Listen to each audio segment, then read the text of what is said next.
it wouldn't allow the tongue of the trailer to dive in and then cause the boat to catapult.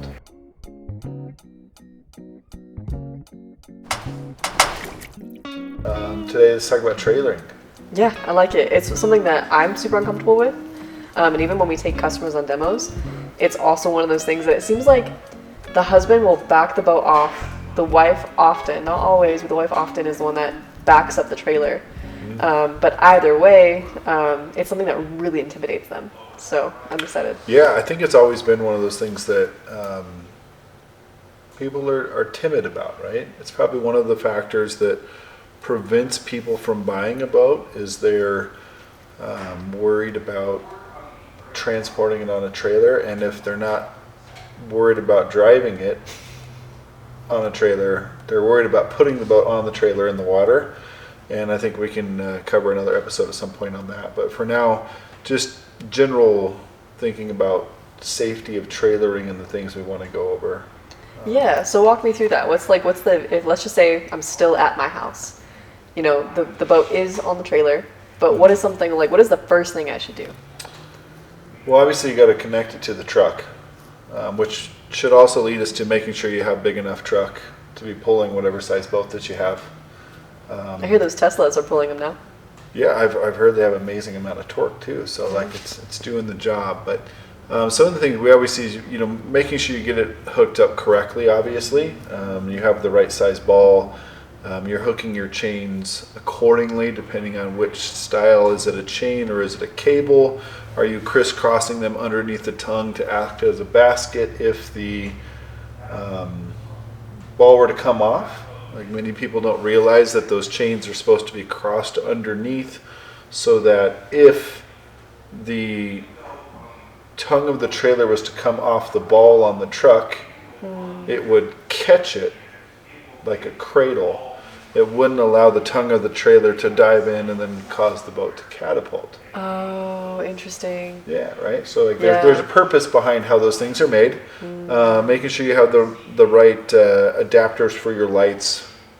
So connect all those things, put in your safety pins, and then check your lights. Like a lot of people don't often check the lights to make sure. And then another big one we see, especially as we get into the wakeboard boats and boats with 18-inch wheels and bigger, often the low profile tires, you can't tell just visually if it's low. So people don't often check them. So we always recommend, maybe not every single trip. We're all pretty busy lives, but you should definitely check your tire pressures at least a few times throughout the summer. As it gets hot and cold, air expands. So your tire pressure will be different, and especially on those low-profile tires, if you're towing them without enough tire pressure in them, you'll wear through those things in a heartbeat. Interesting. So then, I do have a question about the tires, but I want to go back a step with the ball and the receiver. Are all so even if it's the right size, are they all made equally? Like if I make sure I get the right size from like Harbor and Freight, am I safe? Am I good? Yeah, I love this question. So it's probably one of the most common things we see is people will show up at the dealership to pick up their, $100,000+ boat, in their $100,000 F-250 or Ram or whatever it might be. Yeah. And they pull out a Harbor Freight special receiver and ball combo. It should work, that's right? rated at 5,000 pounds. Now I'm sure that that thing was probably tested to 10,000 pounds and it failed, so they cut that in half to protect them. But if your boat weighs 6,500, 7,500, 10,000 pounds, and you're towing it with a 5,000 pound rated receiver, you might be missing the point. I've never actually had it myself, but it's something we always try to educate people on, making sure you have the big enough receiver and ball combo to match the weight of the boat that you're purchasing. Story of an old friend of ours that used to do a wakeboard clinic across the nation. Stopped at a dealership and got a new ball put on, and it must not have been torqued correctly. And he's coming down a mountain pass, and all of a sudden the boat passes him, drops off the side, bounces them, and destroyed an entire Supra because they didn't, whether the dealership didn't tighten the ball right or he didn't hook something up right, I don't know for sure, but costly mistake. Got to make sure that you check and double check and triple check. And yes, I mean, that's probably the gist of it at first. Getting it hooked up, make sure all your safety chains, your lights are working. Did you double check your tire pressures? And then going on from there. And then just some other trailering things. Are you towing with the cover or without the cover? A lot of people have that question. I don't think there's a cover out there that won't leave some sort of mark on the gel coat of a boat. Some of these ones, like the ones on the new Supras and some of the higher end boats, they're really nice covers. They do, best job of anything I've seen in the last 20 years. But, it's kind of a judgment call. Like, do you know you're going to be towing through bad weather? I think it's important to note that most cover manufacturers will not say we have a trailerable cover. More than likely, there's just so many factors. Is there a headwind? Is there a side wind? Are you towing at 75 or 95? Those different factors. So the cover becomes a thing as well. Well, this is a dumb question, but so if you're doing a long haul, like let's just say you're going all the way across the country, is it worth having the shrink wrap on it? Would that, or does that also still have the chafing issue that a cover would? Yeah, so shrink wrap actually can be worse than the cover itself. So in the wintertime, a lot of times we recommend that the person that shrink wraps their boat store it locally and not haul it a long distance, because the plastic in that will start to whip against the boat. And then it'll provide chafing even worse. Now they do make a product like what the new boats are shipped in called a Trans Shield that has a bit of a felt backing to it, and those are very helpful. And I've seen customers in the past, I've actually had customers who have sewn in microfiber into the touch points on the inside of their cover, so as they trailer with that, it's microfiber, and that helps as well. But it's not going to prevent it entirely, is what I'm hearing. I don't think there's anything that will prevent it entirely. That gel coat will fade. Now, some things will buff easier than other things, and if you have good wax, did you do ceramic coat on your boat? So many other things we could talk about at a later date when we're not just talking about trailering. That makes sense. Yeah. So then I want to go back to the tires, because I did have a question. Is there, other than pressure, like 18-inch, is there a good rule of thumb in terms of what I should look for if I were to fit my truck with tires? Yeah, so tires on the trailer, I would say, go all the way back to 2010. Okay. And we had a couple of great customers, Jason and Crystal, and they had bought a Four Winds from us. I don't remember the exact years, but their family would get together every year in the Lake of the Ozarks for a family reunion. And so their families would travel from wherever they were in the country down to Missouri, and they'd meet, and they bought this Four Winds from us, and year one they go down, they blow one tire, and it's probably a 15-inch tire, wheel combo, and they drive down, they blow one tire, they come back. Year two they end up blowing two, and they come back, and then year three they decide to trade in for a Supra, and this is one of the very first Supras that we had brought in with 18-inch wheels on it, which there was a lot of naysay at the time, and the other gentleman that happened to be working here at the time, different things are, man, it's an expensive wheel and tire, and if you hit them on a curb, and sure, if you smoke your wheel across the side of a curb, it doesn't look too good. But the thing about it was interesting, because this boat had 18-inch wheels on it, and Jason towed it down to Lake of the Ozarks and back with no issue. And he did it again the next year, and he did it again the next year. And then he traded that boat in for a new Supra, and this is when it kind of hit me. I didn't realize it at the time, but he's like, we're speccing out his new boat, the new order, and he says, I got to have the 18-inch wheels. It's still the same tires on that trailer. I haven't had one issue. And that was when kind of the light bulb went off. I'm like, wow, those tires typically have a higher load rating. They're a more performance tire than your traditional trailer tire. So from that point forward, I really started ordering all of those higher end boats with an 18-inch wheel. A, it looks cool, but B, those tires seem to wear a lot better, especially if you're checking the tire pressure and making sure you're staying up on those things. Is it a big deal if you're going from high elevation to low elevation, or not really? I mean, I'm sure there's probably a little bit of a pressure change that happens. I'm not going to claim to be an expert on that for sure, but as the tires heat up and they roll down the road, the tires are heating up, which is expanding the air as well. So you're probably not going to notice it that much. That makes sense. More, as it sits over a period of time and goes through hot, cold, sits over the winter. I still think it's important to check those things. And then, with that, you're going on a road trip, even if it's just from Denver to the Pueblo Reservoir, a lot of things can happen on the road. Do you have the right tools in the truck to be able to take care of your spare? We've ran into that too. In fact, we make these little kits here that you can purchase that have a torque wrench, a set of Allen keys, and the right size sockets to be able to fit in your custom wheels. And we learned this the hard way as well. One of our customers had a blowout, and they go to change the tire on the trailer on the side of the road and find out that their 4-way wrench wouldn't fit inside these 18-inch wheels. The space was too small. So that was when we're like, hey, we should create something for this, because a lot of us aren't thinking about that, right? We're thinking about going boating. We're not thinking about the trailering that happens in the meantime. Yeah. So being prepared. I'm the kind of guy that when I go on a road trip with a boat, I put a floor jack in the back of the truck, because if I have it, I'll never need it. Right? So yeah, 18-inch tires wear better, and then make sure you have the right tools for the job as well. Okay, so we've kind of covered now getting set up, kind of getting on the road, what we should have while we're, getting from point A to point B. Once we get there, is there anything we need to know about, backing up into the water to make our lives a little bit easier?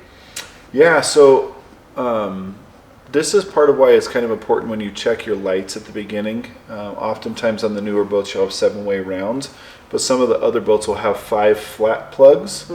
And that last little plug on the very end is a reverse one. Okay. Most boat trailers have what we call a surge brake system on them. And so what that means is I apply brakes in the truck, the weight of the boat pushes forward onto the ball, and it surges a brake system that applies brakes.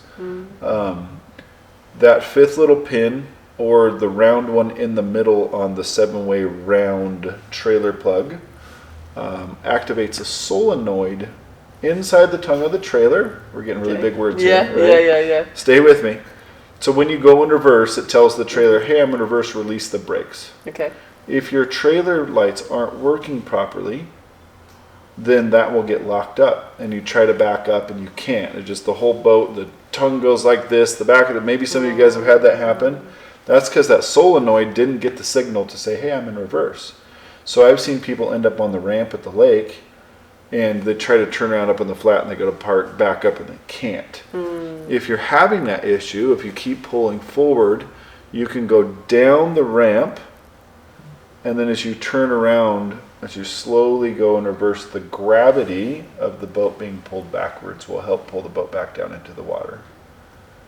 But it's important to make sure that you have that hooked up properly. Yeah, I would have no clue. If that happened to me, I think I would just be a ball out. Everybody's not, like, you get stuck and you're like, what's going on? There's something wrong. And then maybe it's a busy Saturday afternoon, and like everyone's everybody's like lined up. And you get yourself caught in these positions, and then your heart's racing, like you're in full-on panic mode. So I've seen so many interesting things on the boat ramp with that. So again, if you're prepared before you ever get to the ramp, if you know these little things, if you checked your lights, one way to check that, you have to have a person with you.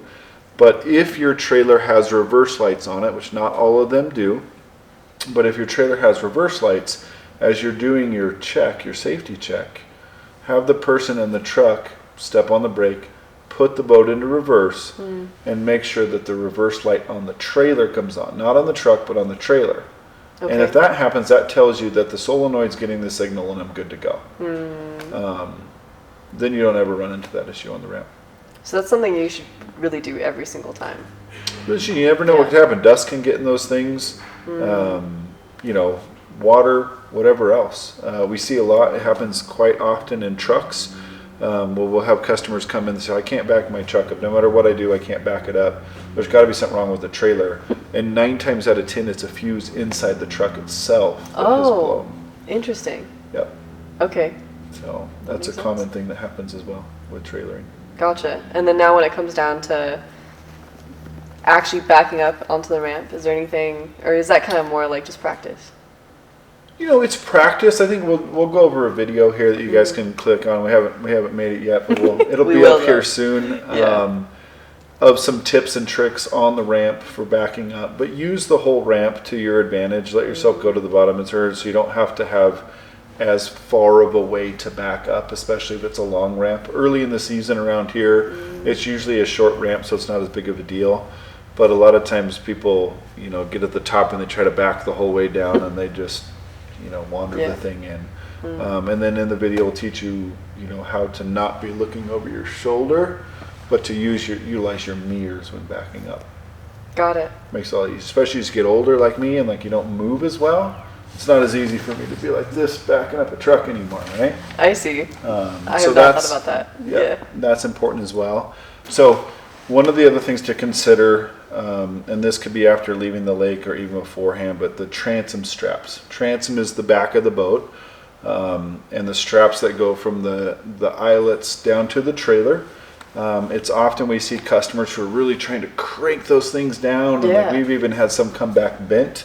The goal of those transom straps is not to try to crank the back end of your boat down. I mean, boat's made of fiberglass and gel coat, and the trailer's rigid too. There's no give in those things. So the point of a transom strap is solely to hold the boat from bouncing off the back of a trailer. So if you're going down the highway and let's just say traffic stops in front of you and you have to slam on the brakes and you end up rear-ending somebody, that boat could literally flip over on top of your truck if you don't have a transom strap on the back. So don't need to crank a transom strap down really, really tight, but it is important to have a strap back there just to keep the back end of the boat from bouncing, and more as a safety issue in case the accident were to happen. That makes sense. I did not. I think in my mind, I'm like, okay, I want to make sure it's tight, that there's not even a little bit of give, so there's no bounce. Yeah. No, just get it snug. So, I mean, even if it bounced a quarter inch, it's probably not going to hurt anything.